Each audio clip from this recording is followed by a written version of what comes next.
So this is my second video that I'm going to make with a lot of effort.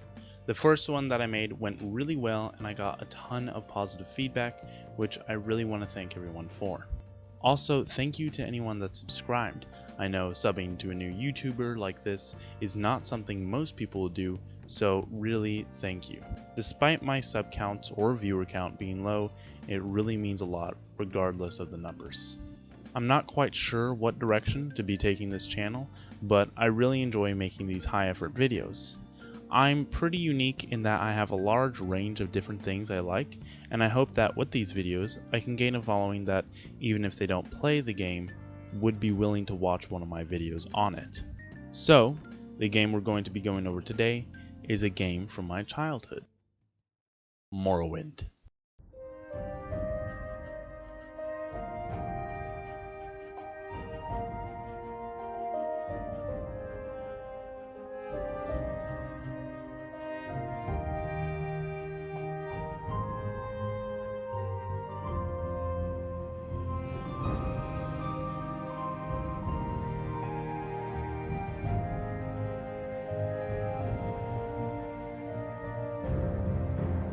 At a young age, I didn't play much of this game, but I would commonly watch my brothers play it, and it was my favorite games to see. Around 15 years later, I would finally download the game for my PC and see if it really held up to the standards that I once saw it as. And it was even better. It's amazing that for a game that came out nearly 20 years ago now, can actually be a more fun experience than games that have had the advantage of technological advances and the leisure of having many games before it to learn from. Morrowind isn't just a good old game, it's an old game that is still fantastic.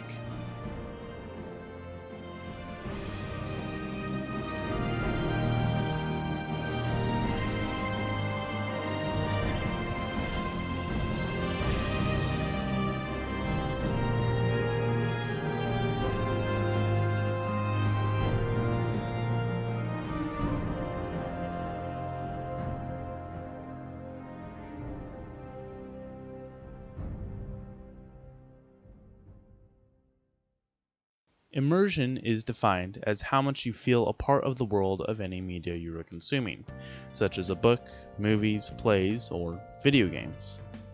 Immersion is not something I look for in games. When I play Minecraft, I don't care about feeling like I'm surrounded by my blocks. When I play Noida, it's not my general feeling that I am my character. Even on other RPG games, such as Skyrim and Oblivion, I'm not really immersed in it, I'm just playing a game. No, immersion isn't just something few games can provide for me.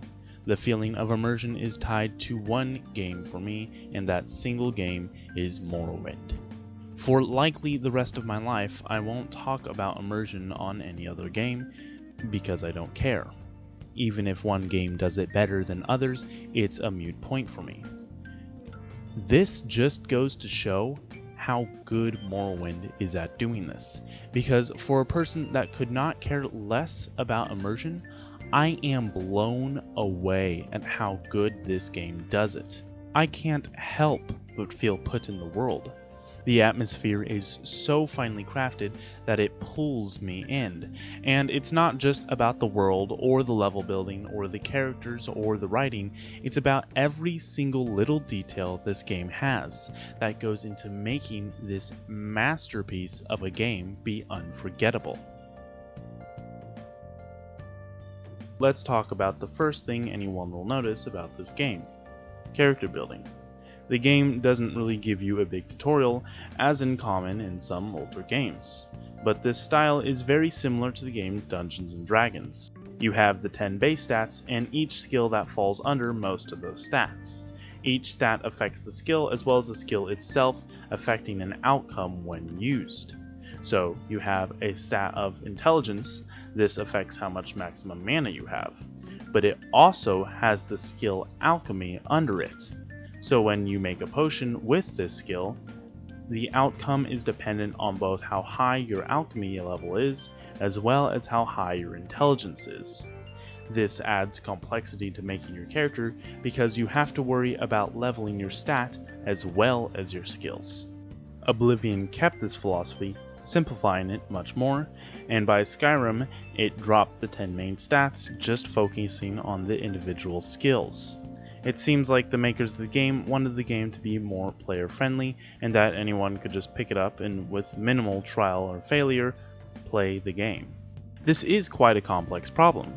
The balance of player friendly and wide range appeal is not as simple as just one way or the other. It comes down to companies need to make money.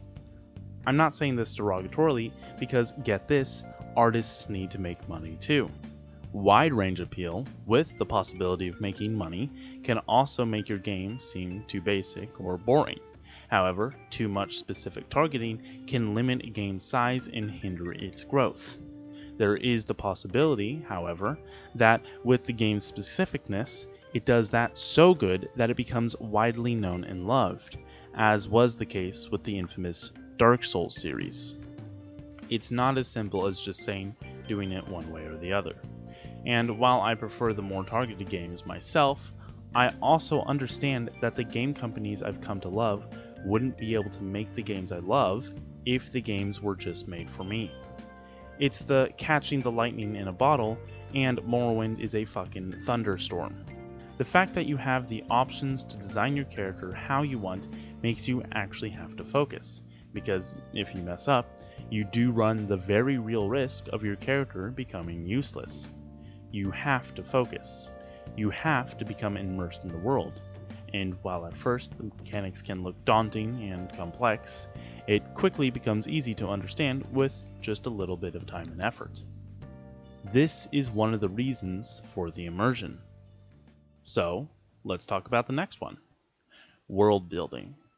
Now, when I say world building, I'm not talking about the ground you walk on specifically, although that does play a part. By world building, I mean how the game conveys the settings and premise of the world around you.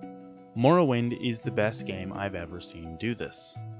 The characters and building around you give you this idea of the world you are living in. Not only this, but the world interacts with one another. Important groups and factions will mention each other commonly, as would make sense. This is always something I hated in Skyrim and Oblivion. The factions were in their own pocket universes. Nothing would ever affect the other, while in Morrowind, the whole world is intertwined. The later part of the Fighters Guild in particular will permanently block you off from completing another faction's quests. Each character feels lived. They talk about one another. They mention other important characters. Each one knows the world they live in and live it well. With each piece of dialogue you read, this is compounded.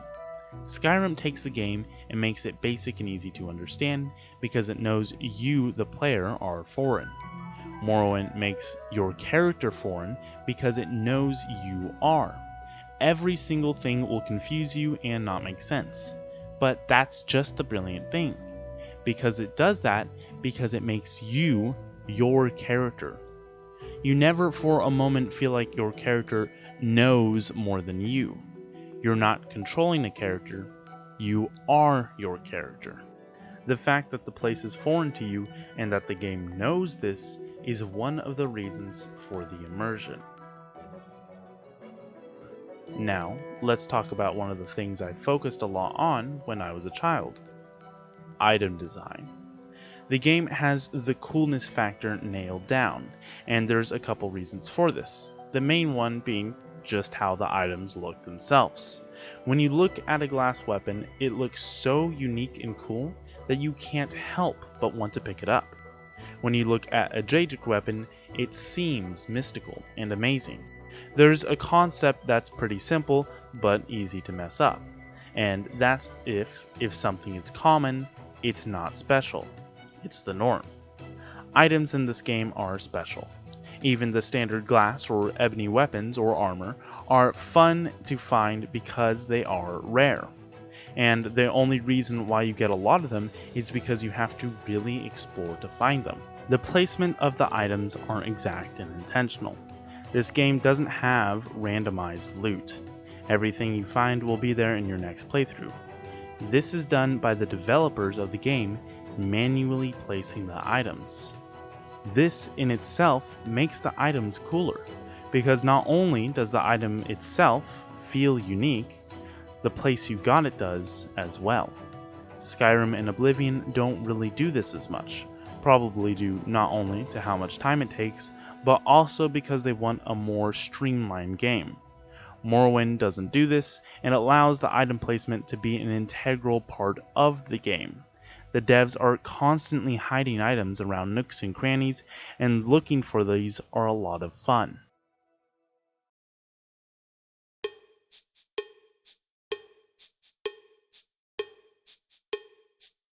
Let the fucking bass.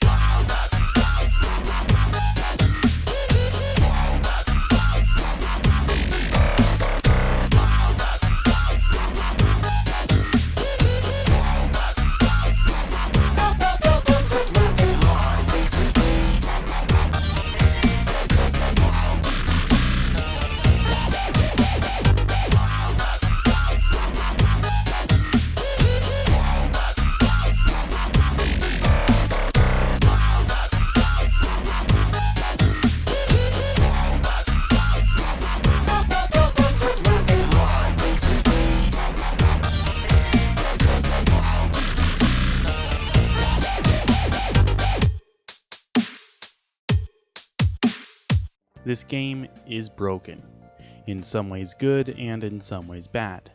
There can be many fun things you can do in this game just by exploiting or glitching it, like gaining infinite intelligence and creating a potion that gives you thousands of strength for days. You can create a spell that has stacking effects of increasing your health, or making a spell so powerful that it requires over 3,000 mana and being able to cast it. But it's really not even that hard to break. In fact, it's hilariously easy. Alchemy in this game is completely broken because there is no limit to how much of it you can drink, and the effects stack. Meaning you can just walk into one of the first shops in the game, buy an unlimited amount of sujama, and have enough strength to one-shot anything. However, there are things that are not so much fun about the game being broken. In the version I'm playing, I'm using the unofficial patch, and I gotta say, this is the way to go.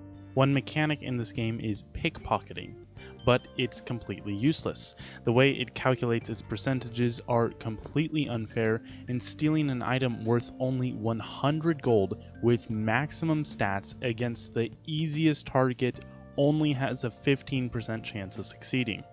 There are various glitches in the game that can just instantly crash your game, as well as memory leakage, things that are not so much fun. It's honestly quite a miracle that the game is good at all, but what it lacks in refineness, it makes up with loads of world building, aesthetic, and style. But what I think this game most importantly does is mark the end of an era.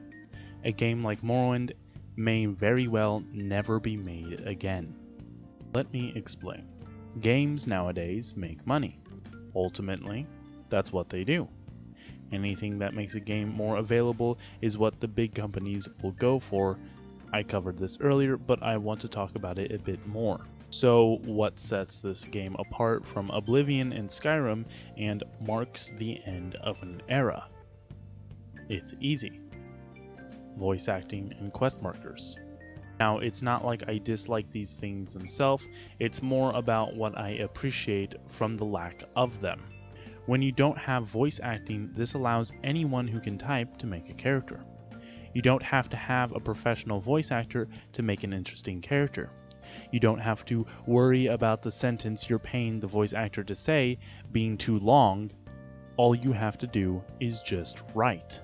This is compounded by the fact that when you don't have a quest marker guiding you where to go, or fast travel taking you there instantly, you actually have to give a shit about what the person is saying.